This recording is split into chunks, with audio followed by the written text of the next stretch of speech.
Hello viewers, আসসালামু আলাইকুম সবাইকে। আজকে আমি আপনাদের করে দেখাবো লেবু পাতায় রুই মাছ রান্না। শুরু করছি আমার আজকের রান্না, লেবু পাতায় রুই মাছ। তো আমি এখানে তেল ঢেলে দিচ্ছি। মাছটাকে আমি কেটে ধুয়ে লবণ ও লেবু মেখে রেখেছিলাম 10 মিনিটের মতো। তারপর আবার আমি ভালো করে ধুয়ে মশলা ও লবণ মেখে রেখেছি। এখন আমি মাছটাকে সুন্দর করে ভাজবো। এই রান্নাটা হয়তো অনেকেই জানেন না। আমার সাহেব কিন্তু তরকারিটা খেতে অনেক পছন্দ করে।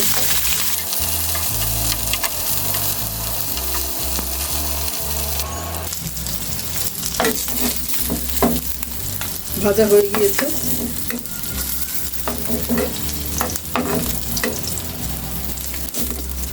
এখানে 1 কাপ পরিমাণ পেঁয়াজ দিয়ে দিলাম। মাছের ভাজা তেলের মধ্যেই আমি রান্নাটা করব।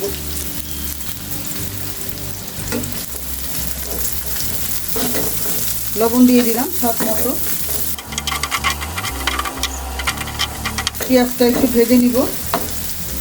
এখন দিয়ে দিব 1 কাপ পেঁয়াজ বাটা, আধা চা চামচ রসুন, আধা চা চামচ আদার পেস্ট,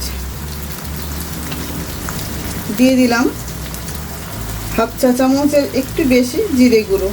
এখানে হলুদ মরিচ ধনিয়া একসঙ্গে মিক্সড করা আছে, 1.5 চা চামচ দিলাম। এখন এটাকে ভালো করে কষাবো।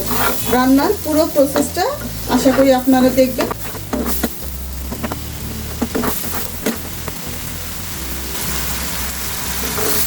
এটা আমাদের একটি দেশি রান্না, বিশেষ করে গ্রামাঞ্চলে এই রান্নাটা বেশি হয়।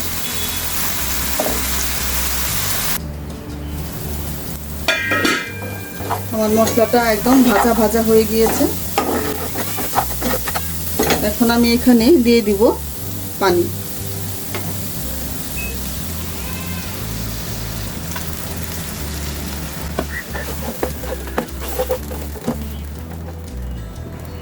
ফুটে ওঠা পর্যন্ত আরেকটু অপেক্ষা করব।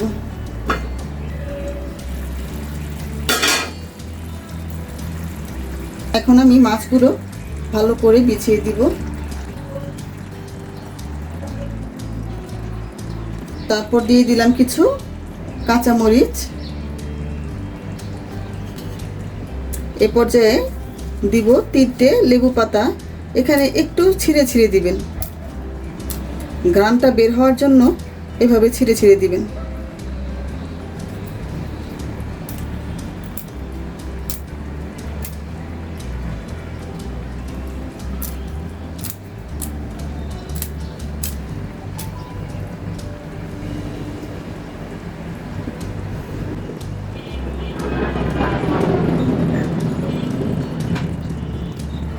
এই রান্নাটা একটু সময় নিয়ে করতে হয়। এখন আমি ঢেকে দিলাম, চুলার জালটাও একটু কমিয়ে দিলাম। কি যে একটা ঘ্রাণ। এখন আমি মাছগুলোকে একটু উল্টে দিব।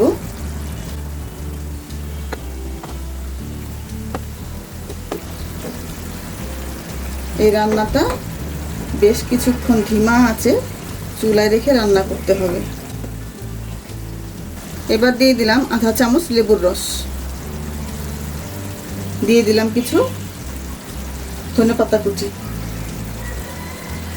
ঢেকে দিচ্ছি।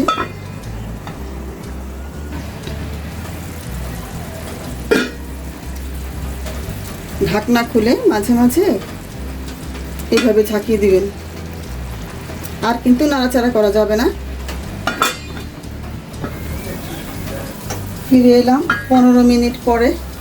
হয়ে গেল আমার লেবু পাতায় রুই মাছ রান্না। প্রিয় দর্শক, আপনারা বাড়িতে এভাবে একবার হলেও ট্রাই করে দেখবেন। ফিরে আসবো পরের ভিডিওতে নতুন একটি রেসিপি নিয়ে।